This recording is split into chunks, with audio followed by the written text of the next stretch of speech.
What is the Buddha's Noble Eightfold Path, and why is it essential?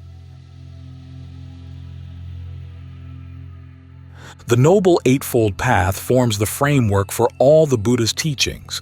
It was the first topic he mentioned in his first sermon, and the last topic he mentioned in his last. Shortly after his awakening, when he first taught the five brethren, he started by telling them that the Eightfold Path was the true way to awakening, that it avoided the dead-end extremes of sensual indulgence and self-torment. Then he explained the first factor of the path, right view, and at the end of his explanation, Kondañña, the eldest of the five, reached the first level of awakening, proof that this really was an effective path. Shortly before the Buddha died, Subhadda the wanderer asked him, "Is it only in the Buddha's teachings that there are awakened people, or do other teachings have awakened people as well?" At first, the Buddha put the question aside. He said, "Put that aside and I'll teach you the Dhamma."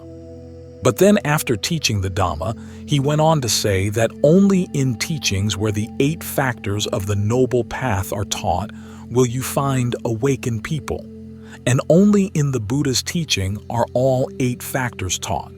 So when he put that question aside, it was simply a matter of etiquette. Actually, he went on to answer the question saying that this path is the way, not simply an effective path. The effective path. We like to hear that there are lots of different ways, lots of different paths to the top of the mountain. That gives us the option of choosing what we like without the fear of making a wrong choice. But if you've ever been on a mountain, you know that not all the trails lead to the top. Some of them wander off someplace else, down the mountain or off the edge of a cliff. And so when the Buddha, having been to the top, comes back to say that this is the only way up there, he wants us to give his words some credence. In fact, he says that one of the signs of actually attaining the first level of awakening is that you realize there is no other path. This is it.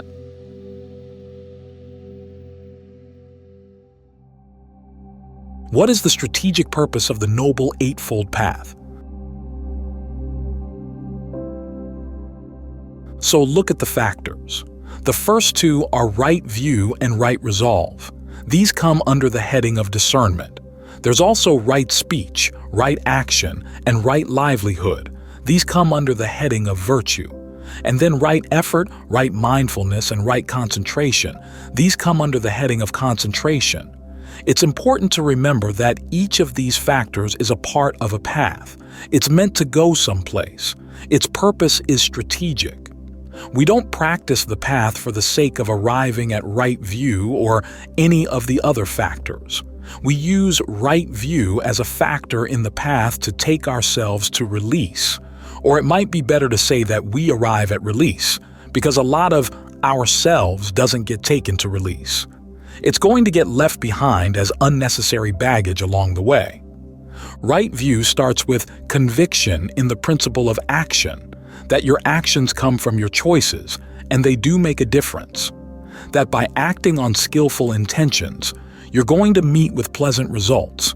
By acting on unskillful intentions, you're going to meet with unpleasant results. The Buddha has to start here with the principle of action because there were a lot of teachings in his time that denied the role of action.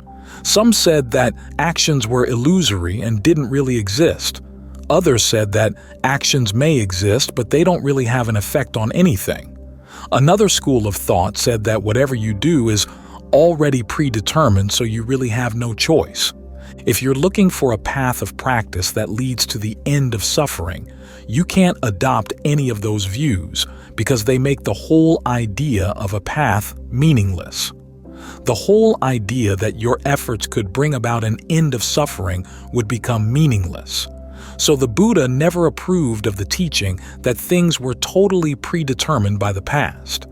If you really want to put an effort into ending suffering, you've got to accept the principle that your efforts, your actions, really do have consequences. Some people like the idea of determinism. It lets them off the hook, as long as they're doing relatively well. But when they're suffering, If you give them the choice, would you like the choice not to suffer? They would probably say, yes. At that point, they would like to have the power of choice.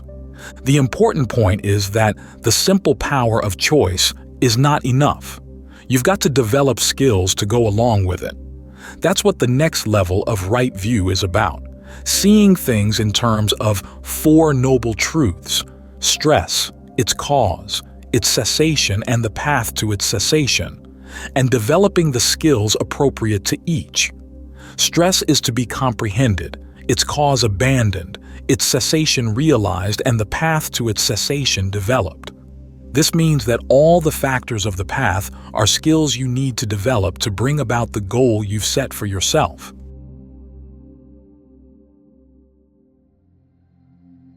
Right resolve and the importance of truthfulness.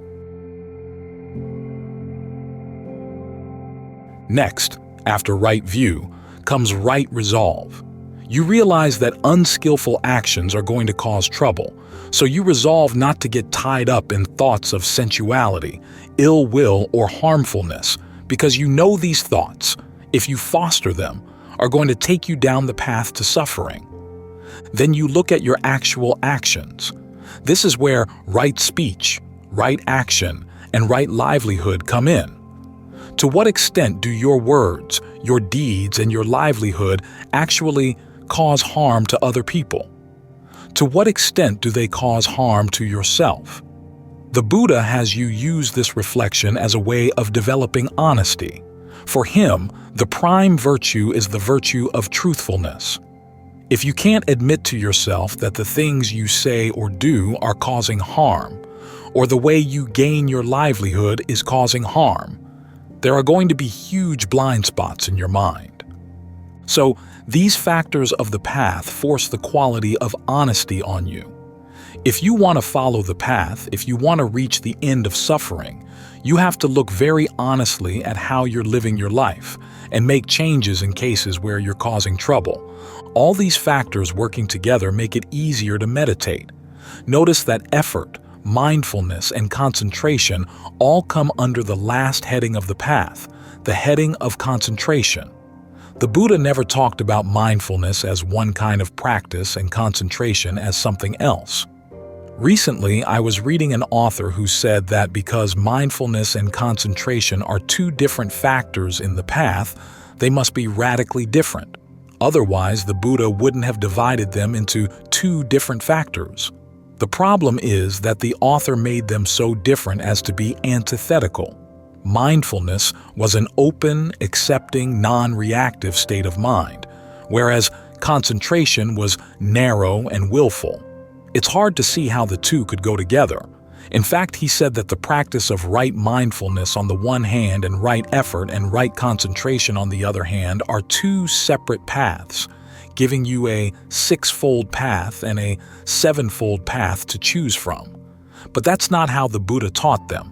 As with all the factors of the path, he distinguished between them but also showed how they blended into each other. Just as discernment shades into virtue and virtue shades into concentration, right mindfulness and right concentration shade into each other.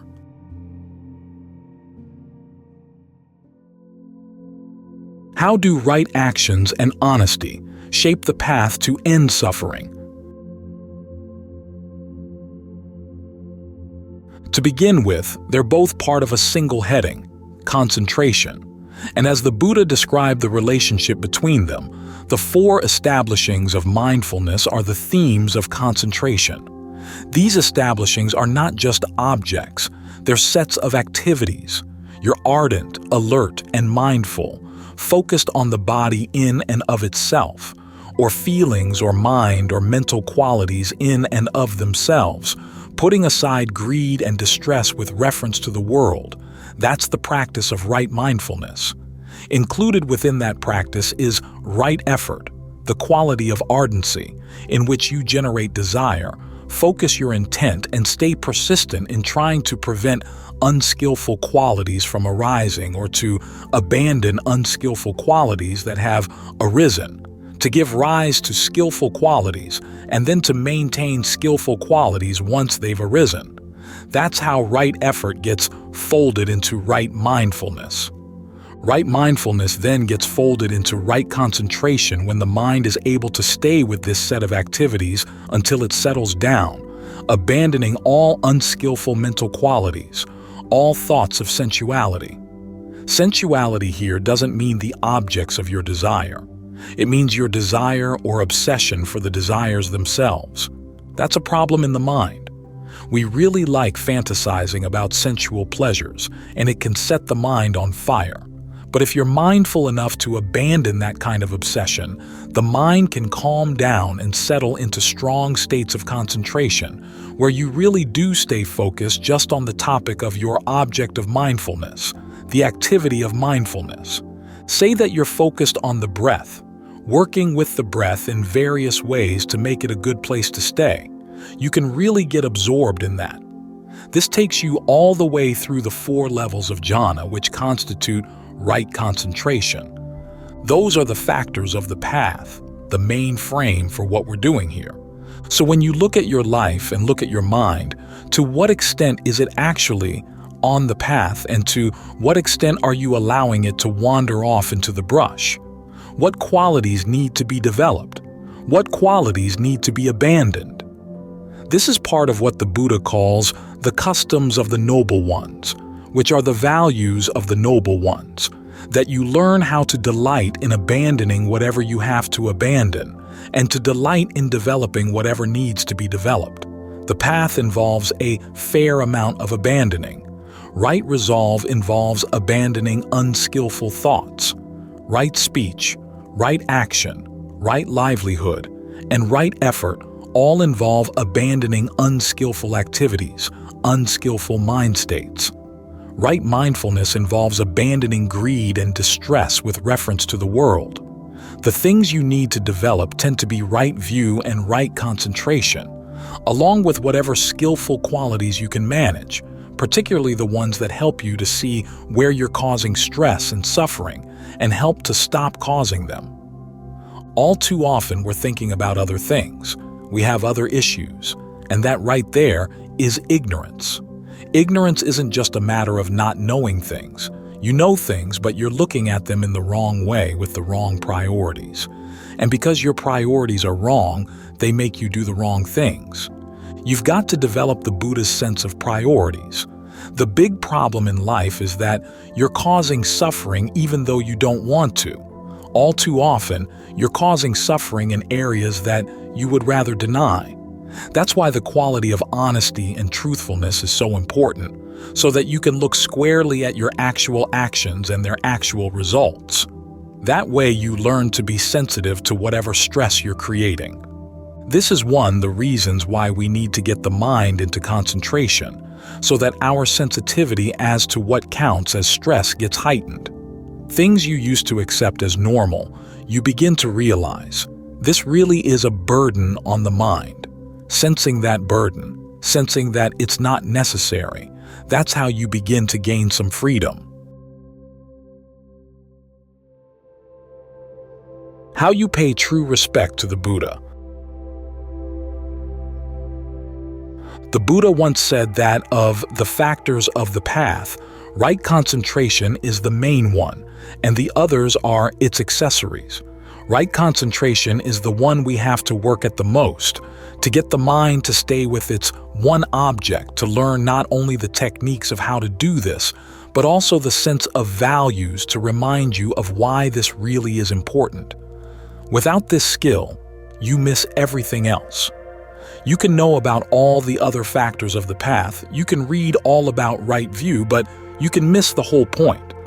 I was reading a book recently by a professor of Buddhist studies, and it was amazing. Here was someone who had devoted his career to studying the Pali Canon, and yet the whole book was very wrong-headed. He could quote all the passages, but he just totally missed the point. So it's not just a matter of knowing about the factors. You have to give them priority and master them as skills. The Buddha talks about different levels of discernment. To begin with, there's the discernment that comes from listening or reading, and the discernment that comes from thinking things through. And although it's important to master those levels of discernment, the really important level is the discernment that comes from actually developing skillful qualities in the mind. That's when you get hands-on practice. And as you work on the factors of the path, they do their work on your mind. The mind becomes more sensitive, more alert to what it's doing, more open to the possibility that the suffering you're experiencing in life is not something you can blame on other people or on conditions beyond your control. The essential suffering that's weighing down the mind is something that you've been creating through your own actions, and you can learn how to stop. That's what abandoning means. You realize that there's something you've been doing over and over again, and you don't have to do it. So you stop. The way to get yourself to stop is to see that these actions really aren't worth doing. Whatever pleasure you get out of them is nothing compared to the pain that you're causing. You have to see that fact in action, as it's happening, if you want to be able to drop that particular habit. And often the habits we have to drop are the ones we really like. Only by getting the mind a lot more sensitive will you be able to see through that liking, to see through the blindness and the ignorance that underlies it, so that you're willing to let go. This is why we're sitting here with our eyes closed, focused on the breath. We're not off reading through the texts and trying to learn all we can about what the texts have to say. We're here looking at our own breath to see what our actions have to say, when viewed from the point of view of a mind that's centered, still, clear, stable here in the present moment. That's the point from which we can develop a more refined sense of where there's suffering and what action it's coming from, so that once we really see where it comes from, we can let go. We can stop. This is how you develop a sense of disenchantment and dispassion for the actions that you used to feel enchanted and impassioned about. Your enchantment and passion kept you doing those things, so when you have no more passion for them, they stop. And their results stop in the present moment as well. The things that used to weigh down the mind all go away. As the Buddha said, at that point they don't even leave a trace. They may have been weighing down your mind for who knows how long, but when they're gone, they're gone. They don't leave any scars. They don't leave any marks. It's simply that you've been doing this to yourself over and over and over again. And you suddenly realize you can stop, and you would prefer to stop. That's it. The mind is freed. That's the freedom the Buddha is aiming his teachings at. Everything else is a means in that direction. So try to make sure that you use the teachings for their intended purpose. That way you get the most out of them and you fulfill the Buddha's intentions in teaching them to begin with. There's that passage toward the end of his life where the devas were worshiping him with flowers, incense, and song, and the Buddha explained to the monks that this is not the way to really pay respect to the Buddha. You pay respect to the Buddha by practicing the Dhamma in line with the Dhamma, which means that you learn how to look at sights, sounds, smells, tastes, tactile sensations, and ideas with the purpose of giving rise to disenchantment. You look for their inconstancy. You look for the stress that's involved in trying to find happiness in them, and you learn to see them as not self. That, he said, is how you pay true respect to the Buddha. How to attain liberation through the Eightfold Path. What does that have to do with the Eightfold Path? What does that have to do with the Four Noble Truths? The way that you normally take the material that comes from your senses and turn it into suffering. That's the problem. You use the Eightfold Path to learn how to look into those processes, to see how you fashion the raw material from the senses into suffering, and to learn how to undo those habits. Because we've been clinging to these habits, we have to learn how to see what we're actually doing so that we can develop dispassion for those habits. The factors of the path are essential for strengthening the factor of right concentration, so that the mind is steady enough and still enough and sensitive enough to see what's happening. So put a lot of work into the concentration. Many people ask, how much concentration can I get away with? How little do I have to put into it? And the answer is, put as much into it as you can, because right concentration is what puts the mind in a position where it can really see. From that position, you can continue to develop the other factors of the path so that they all come together. That's how you gain the release that the Buddha intended for you. After all, this is why the Buddha put so much effort for many eons into his quest for awakening, not so that devas would serenade him with the songs and strew flowers and incense from the sky. He wanted to find the skill that put an end to suffering.